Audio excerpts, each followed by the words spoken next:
Assalamualaikum warahmatullahi wabarakatuh. Bagaimana kabarnya hari ini anak-anak? Semoga kita semua dalam lindungan Allah Subhanahu wa Ta'ala. Sebelum melakukan pembelajaran, alangkah baiknya kita berdoa terlebih dahulu ya. Siapa yang mau memimpin doa? Silahkan. Belum belajar, mari kita berdoa. Berdoa dimulai. Doa selesai. Ibu absen terlebih dahulu ya. Baik, Bu. Anis, Hadir. Solihat, Hadir. Dini, Hadir.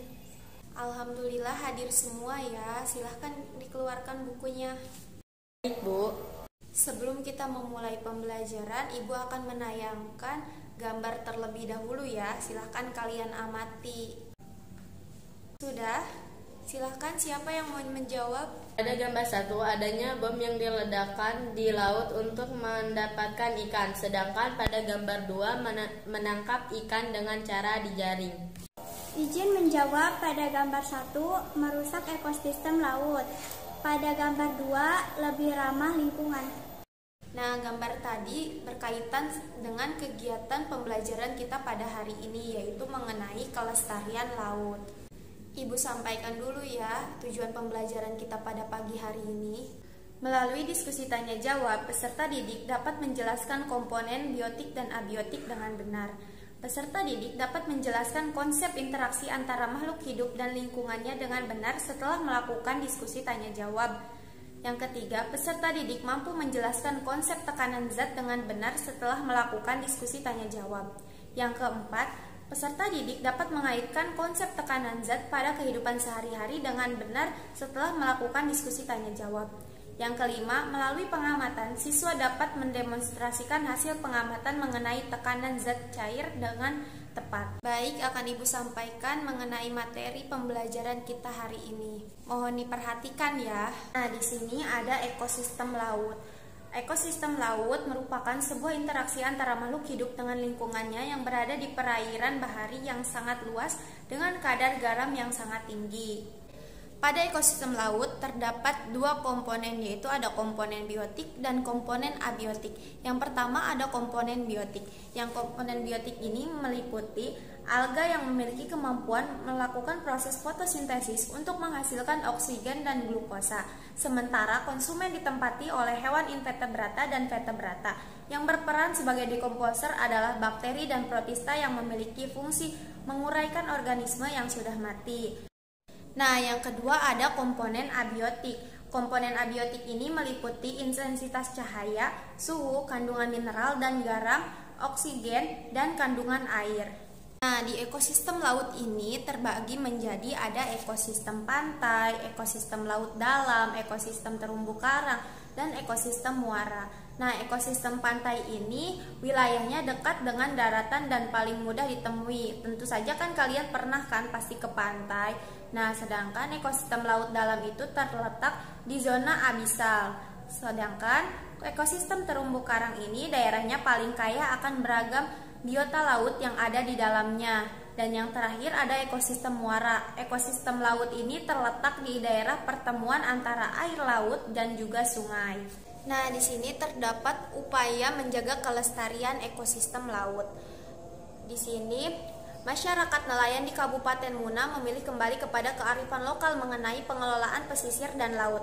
Kearifan lokal tersebut adalah Andre Sikulung Asena dan di Padang Pina, yaitu di Desa Pasikut sebagai masyarakat nelayan. Pada kearifan lokal ini tersirat makna bahwa aktivitas penangkapan ikan yang ramah lingkungan.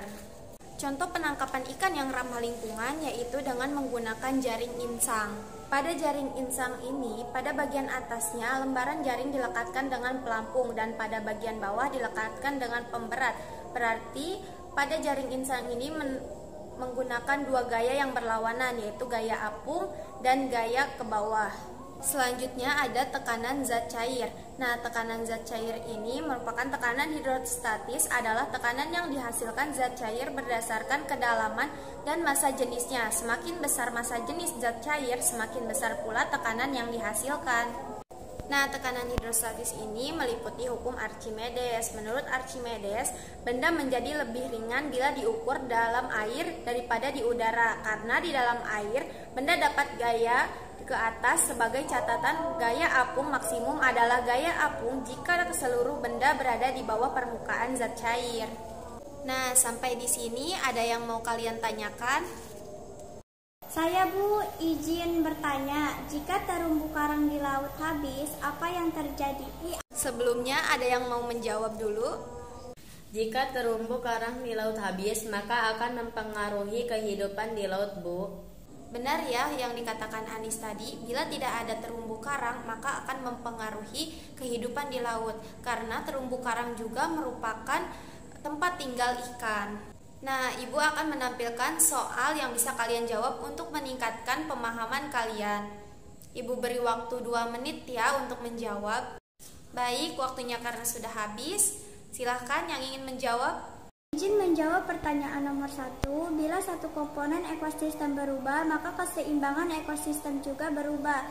Sebab seluruh organisme penyusun ekosistem saling terhubung satu sama lain dalam rantai makanan. Misalnya, bila jumlah satu komponen berubah, maka jumlah pemangsa predator akan berkurang, sementara jumlah yang dimangsa akan meningkat. Bagus ya jawabannya. Yuk, nomor 2, silahkan. Saya izin menjawab pertanyaan nomor 2. Yang akan terjadi jika kita melakukan penangkapan ikan dengan cara bom akan terjadi ketidakseimbangan ekosistem. Seperti produsen dalam suatu ekosistem punah, yaitu ketidakseimbangan rantai makanan. Apabila rantai makanan tidak seimbang, maka ekosistem tersebut juga menjadi tidak seimbang dan berakibat pada hilangnya komponen-komponen ekosistem tersebut. Baik, selanjutnya nomor 3, silahkan. Izin jawab nomor 3. Benda terapung dalam zat cair apabila posisi benda sebagian muncul di permukaan zat cair dan sebagian terbenam dalam zat cair. Keadaan ini terjadi saat massa jenis zat cair lebih besar dari massa jenis benda pelampung. Bisa mengapung di air karena pelampung berisi gas sehingga pelampung bisa terapung, sedangkan batu bisa tenggelam karena massa jenis batu lebih besar daripada massa jenis air. Jawabannya sudah bagus-bagus banget ya. Selanjutnya kita akan membahas mengenai LKPD yang sudah Ibu berikan pada 3 hari yang lalu. Apakah sudah dikerjakan? Baik, pada LKPD terdapat pertanyaan yang bisa kalian presentasikan. Silahkan, pertanyaan nomor 1 siapa? Saya izin menjawab, Bu. Pertanyaan nomor 1. Pada gelas A tenggelam dan pada gelas B terapung. Oke, bagus. Silakan nomor 2. Izin menjawab pertanyaan nomor 2. Yang menyebabkan perbedaan antara gelas A dan gelas B yaitu pada gelas A tidak diberikan garam dan pada gelas B diberikan garam sehingga menampung. Bagus ya jawabannya. Nomor 3. Izin menjawab pertanyaan nomor 3. Garam berfungsi untuk meningkatkan massa jenis air. Suatu benda akan mengapung jika massa jenisnya lebih kecil daripada massa jenis cairan tempatnya berada. Baik, pada LKPD sudah terjawab semua pertanyaannya.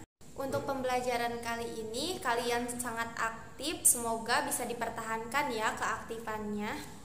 Sebelumnya, Ibu akan memberikan penguatan mengenai materi pada pagi hari ini. Pada kelestarian ekosistem ini meliputi ekosistem dan kegiatan manusia. Nah, pada ekosistem itu terdapat komponen, yaitu komponen biotik dan komponen abiotik. Nah, untuk menjaga kelestarian laut bisa dilakukan dengan kegiatan ramah lingkungan seperti menangkap ikan dengan jaring insang yang menggunakan 2 gaya, yaitu gaya apung dan gaya tenggelam. Mungkin cukup sekian pembelajaran pada pagi hari ini. Silakan dikirimkan LKPD-nya melalui WhatsApp group. Sampai bertemu di kegiatan pembelajaran yang selanjutnya. Ibu tutup. Wassalamualaikum warahmatullahi wabarakatuh.